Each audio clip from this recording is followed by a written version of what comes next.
My office at the big White House. In the stack of letters is a standard printed invitation to an event. Just one of many that are received but rarely attended, for I am so busy. But this one is different. This one I want to attend. Is it because it's to honor those who gave their lives in one of our bloodiest battles? Is it to participate in one of the first national soldier cemeteries to honor the Civil War? Is it to hear the main speaker, Edward Everett? Well, it's all of these, plus I wanted the opportunity to speak to the citizens of this country and to the world about this great conflict that we are in. And also to give condolences and encouragement to those who are affected by this war. So here we are. On this ground in early July of this year, 1863, history was made. Men gave their lives for what they believed. With raised arms, cheers were lifted up, along with prayers. You see, both sides read the same Bible, pray to the same God, but the prayers of both could not be answered. And for now, the cannons are silent, the muskets have all been stacked aside. There's a solemn presence blanketing these few acres here, like an early morning fog.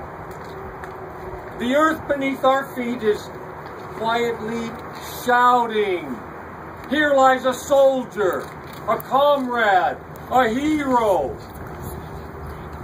Here lies a father, a brother, a son." We are assembled here today to honor those who fought and died on these surrounding battlefields. I have been asked as Chief Executive of the nation to formally set apart these grounds to their sacred use by a few appropriate remarks. Can this be accomplished?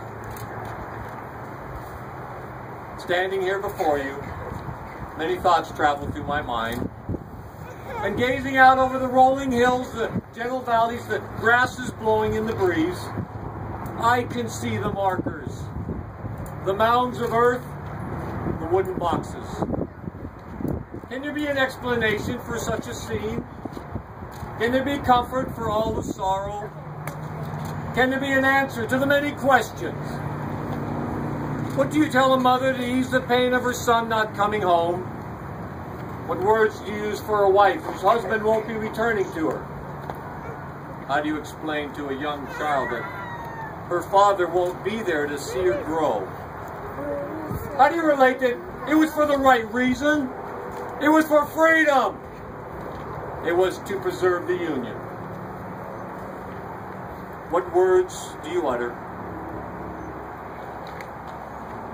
What letters do you write?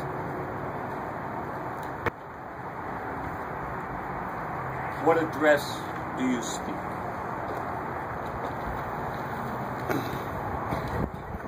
77 years ago, our fathers brought forth on this continent a new nation, conceived in liberty and dedicated to the proposition that all men are created equal.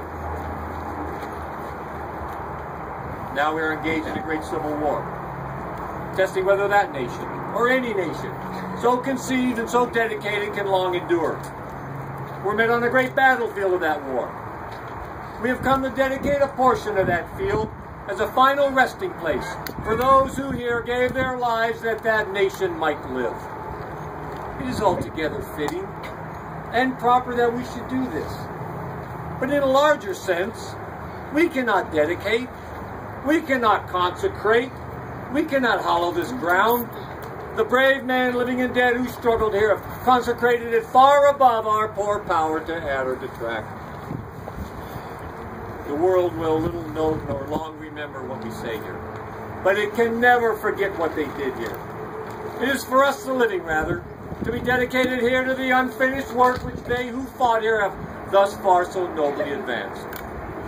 It is rather for us to be here, dedicated to the great task remaining before us, that from these honored dead we take increased devotion to that cause for which they gave the last full measure of devotion.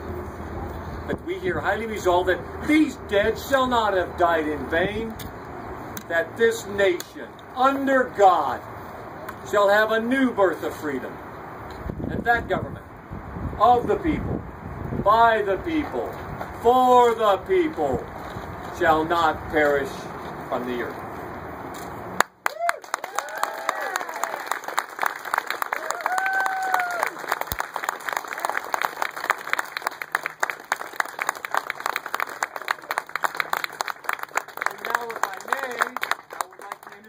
Questions you might have. For myself, we have a few dignitaries back there.